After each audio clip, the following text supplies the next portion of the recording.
randomly ended up finding myself steaming in Koh Samui airport because my flight got delayed by an hour.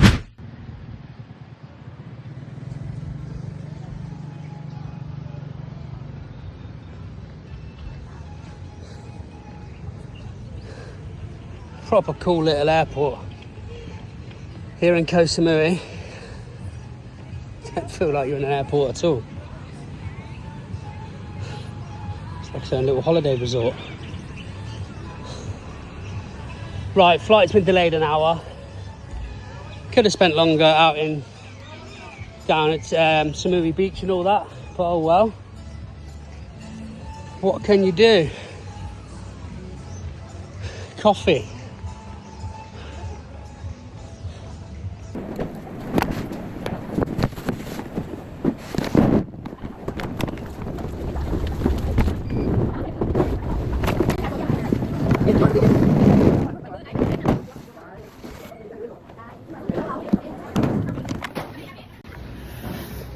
So in over 2 weeks on this trip, I've not been drunk.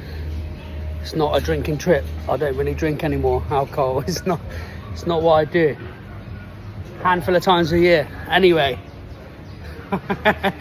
randomly ended up finding myself steaming in Koh Samui airport because my flight got delayed by an hour. And I've just got involved, didn't I? Fucking levered at this bar here. Not eating all day. And oh shit, imagine.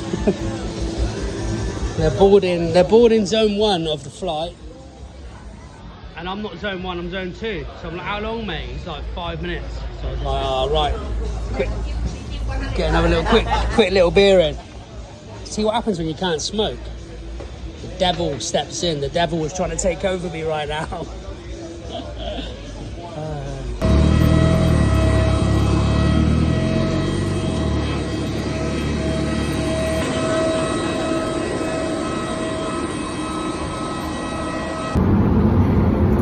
So I've ended up on the plane steaming. Some guy that I met in the queues ended up getting me a jar. I can't stop weeing.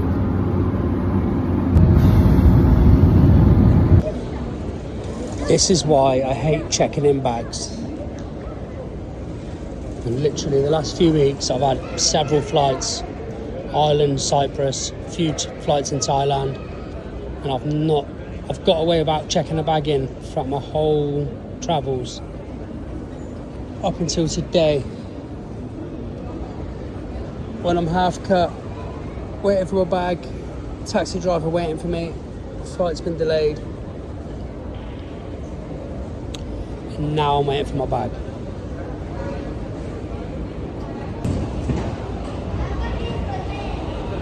No.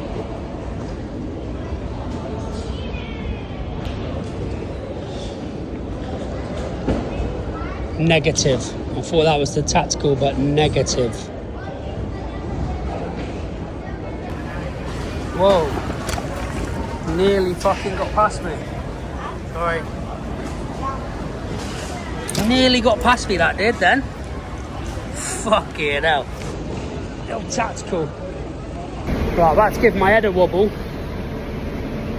And sober up because I can't find... I had a taxi waiting for me when I landed, but I'm like an hour and a half late. And he reckons he's here and I can't find him. So let's get serious for a minute. Level 2, entrance free, that's where I am, you fucking lunatic. He reckons he's got a bit of paper with my name on it. Oh, hang on. They are fucking winding me up.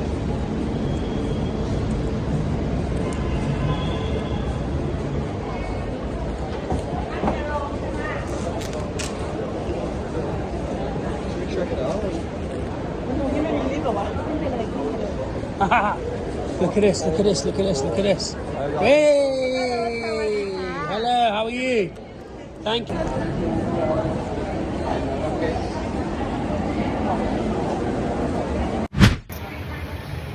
So yeah, yesterday, out of the whole roughly 3 weeks I've been away.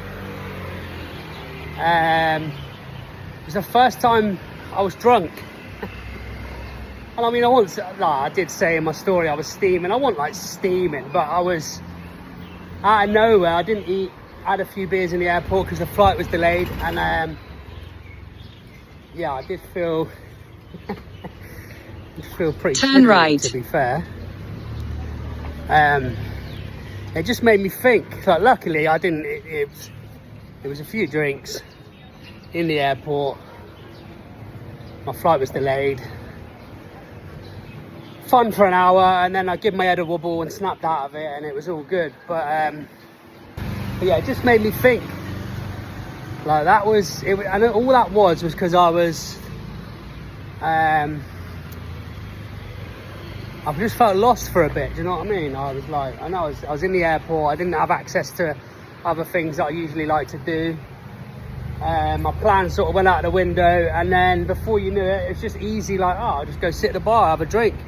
Before you know it, I'm a few drinks deep, getting a bit lively. I mean, good bit of fun, but just made me think that's what's been happening my whole life. No plan, no. When you've got no plan, no sense of direction, it's just so easy to get distracted and ultimately end up drinking. Alcohol's so accessible to us all, so normalized, and like typically my whole life, and it wouldn't just be like yesterday, a few drinks and then sort of then I snap out, have a bit of fun, snap out of it. Something like yesterday, a couple of drinks, like I could go off the rails for days off of that with no intention to, but just them couple of drinks, I could go off the rails for days, you know, on a bender, end up doing all sorts of stuff.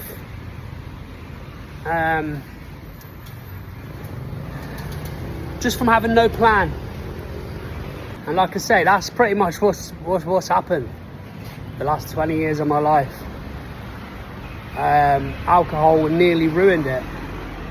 And I'm not fully demonizing alcohol, you know what I mean? If you can manage it and control it, I've spoken about this in a podcast.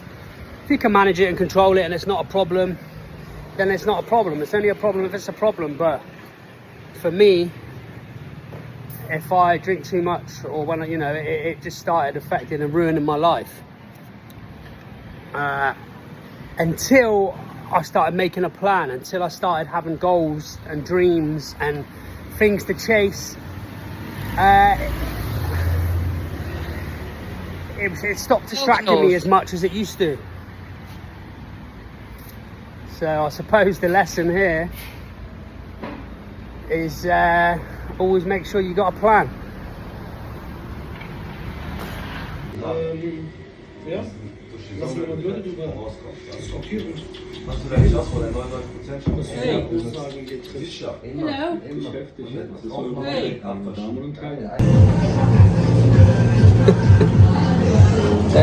Don't worry. Just playing pool. We haven't gone off the fucking rails.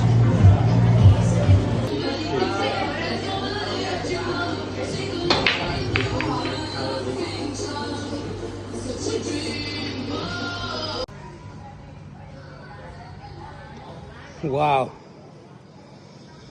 So the difference in this little strip. Back in Wahin.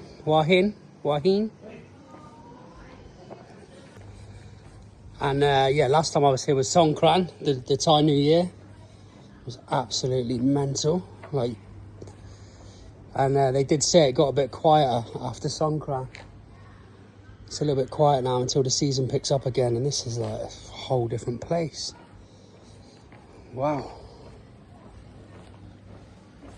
Hello. Hello, massage. I'm okay, thank you. Okay. Still trying to get you in for a massage and that, do you know what I mean? That shit don't change. Oh, is this my little... Oh, this is the exact alleyway I was walking down. Last time I was here, I was walking home and I thought it all quietened off, Songkran, and I had paint all over me. It's only a couple of weeks ago, it feels like ages ago.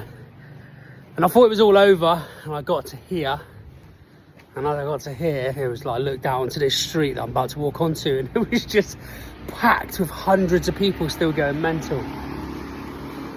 Wow. But yeah, different whole different vibe here now. It's only 11 o'clock at night. Off to the spot. Cheers, mate. Just had to call a grab because I was only like 5 minutes away or something, but the road that I usually walk through was shut, or the gates were locked, and then another road was like a building site. I don't know what was going on, so I had to call a grab, like 60 baht. I jumped in it. I was literally in it for about 40 seconds. So another day, another physio. See what's cracking here then.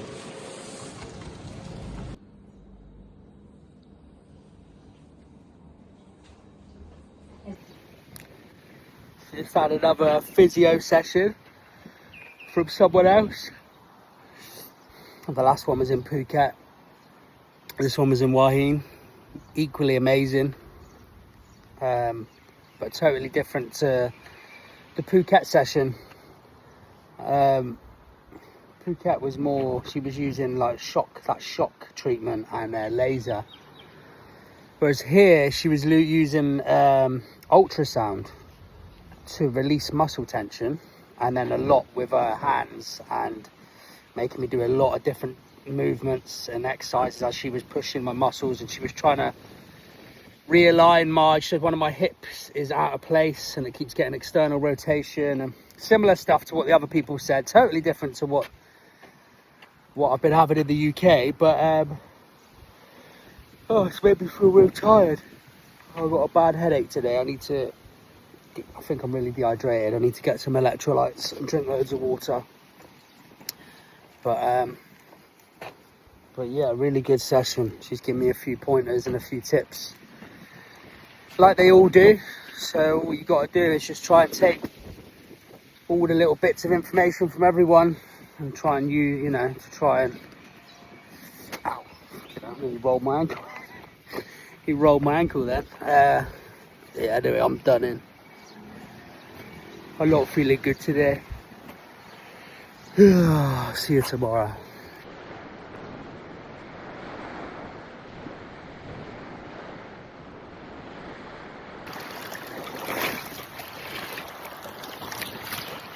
Wow, this is some of the warmest sea I've ever been in. I don't recall sea ever being this warm. Amazing, to be fair.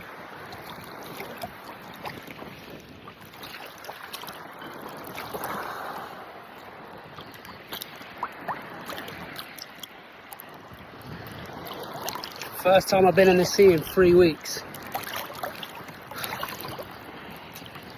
Kept saying I was going to do it. I've just been non-stop, to be fair. I know I'm on holiday, but yeah, I have been non-stop on the go every day. There's only one day I've actually chilled out, sat around that pool in Samui the other day. But the last 24 hours I've been feeling, not been feeling good the last 24 hours. So I thought I need something. To be fair, I feel a lot better already just being in the sea for 5 minutes. I'm gonna soak all this up. In a couple of days, I'm back to reality, back to work, back to the UK. Oh, I'm not ready for that. I am not ready for that. So there's a couple people, when I said to them I was going away on my own, it was a solo trip. A couple people couldn't believe it. A couple people were like, what, you're going on your own? And even I was thinking to start with, because I've never done anything like this on my own before. I do a lot on my own back in the UK, but I've never gone away on a trip like 3 4 weeks on my own before. And although I visited my uncle in Wahin for a couple of days, a few days. I've seen him on and off. I've been and come back. Seen my nephew for a day or two in Koh Samui, but ultimately it was a solo trip. Traveling on my own a lot. And I'm telling you, it's actually amazing. I get now why people travel alone, why people travel solo. Like, don't get me wrong, there's been days, today's been one of them actually, where I thought I was a little bit lost and I was like, oh, I wish one of my mates was here or one of my family was here or something, just to, I do miss a bit of company sometimes, and you know, stuff to do. When you're with other people, it's like you bounce ideas off each other, what we're going to do today, and have a bit of banter, but honestly, I can see myself going away on my own a lot more in the future. I would love to. I do want to do Thailand with some friends and family next time, but I can see myself doing more solo trips. There's something powerful about it. Just doing what you want to do, eating where you want to eat, getting up when you want to get up, just whatever. So if anyone's been thinking about it and hesitating about it, trust me, just fucking do it. Get out and do it. I was like, I've been wanting to do this for ages. I've been waiting around for friends and different friends. I'm like I nearly didn't come on this one because a certain friend couldn't come with me. And then I just thought I can't wait around forever. I can't put my life on hold, waiting around for other people. Like, I haven't got a partner, I haven't got kids. A lot of my close friends have got partners and kids and just can't, you know, haven't got the time to do this. I just thought, I can't wait around for people. I've got to fucking get out there and attack life. Get out there and do the shit that I want to do. And to be honest, it's been an amazing trip. So if you're one of these people that's got stuff in your head or got plans and dreams and things you want to do, but you've got nobody to do it with, just fucking get out and do it on your own, honestly. You will absolutely love it. It takes a little bit of getting used to, but you will absolutely love it. And to be honest, you end up meeting the amount of people and people I've met on these last 3 weeks. And considering, like, sometimes I don't like to meet new people. I can be a big socializer, but sometimes I'm like, ah, fuck people, I just want to do my own thing. But like, I've ended up meeting some great people. Maybe people that I might stay friends with for a long time, who knows? We now, you know, we've linked on social media. So you'll surprise yourself. I've surprised myself this trip with the people that I've met, and yeah.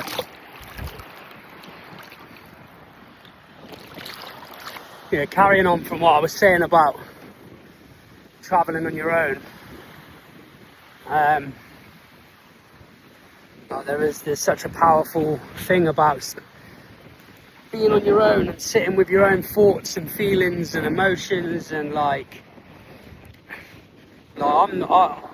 like my own company anyway. Even back at home, I go out go for breakfast on my own, go for food on my own.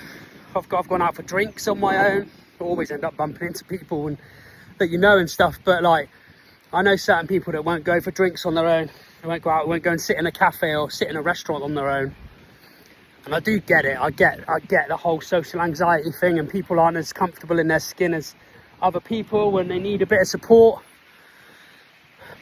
But honestly, there's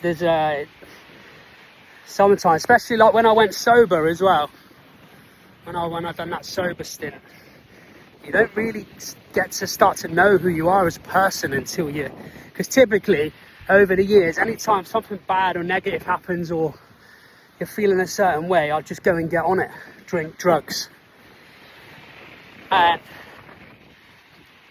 then you end up ultimately feeling worse when you're coming down. But when you choose to not go and get on it and sit there with your problems and your emotions, and you have to go through it, it's not easy. It's not easy to start with, but then there's a power in it. And that's the same reason, one of the reasons why I ended up really actually wanting to, in the end, I was glad no one come on this trip with me and I've done it on my own, because I felt I needed to. There's some shit I had to go through in my head and sort out in my head. And I think I've done it. I think I've done it.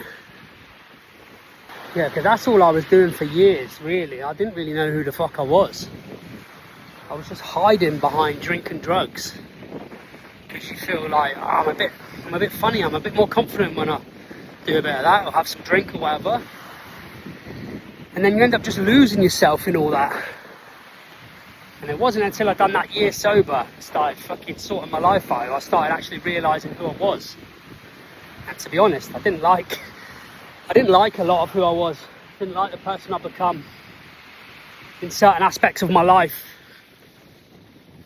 But then I sat and went through the motions and fucking started changing things. If you never give yourself a chance to sober up, or never give yourself a chance to sit with your feelings and sit with your thoughts and emotions, how are you ever going to change? Just keep getting fucked up and masking it with drinking drugs all the time. It's no good. Real shit, I'm no actor, putting mad work to my back hurts. Gotta get that money, I'm a